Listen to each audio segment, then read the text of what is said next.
James chapter 1 verse 5. If any of you lack wisdom, let him ask of God, that giveth to all men liberally, and upbraideth not, and it shall be given him.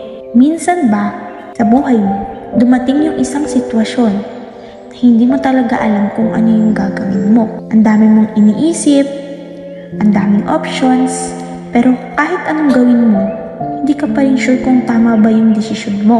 We ask other people for advice, we search for answers, and we overthink. Pero nakakalimutan natin na, natanong mo na ba si Lord?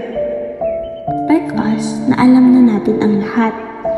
Kapag hindi natin alam kung ano yung gagawin, we can always ask God for wisdom. And notice, it says that He gives liberally. Ibig sabihin, hindi siya madamot when it comes to giving us wisdom. Don't be afraid to pray and ask God. Ask Him for wisdom, ask Him for direction, and ask Him to help you make decisions according to His will. And habang inihintay mo yung answer, don't rush. Dahil minsan, we don't need to have all the answers right away.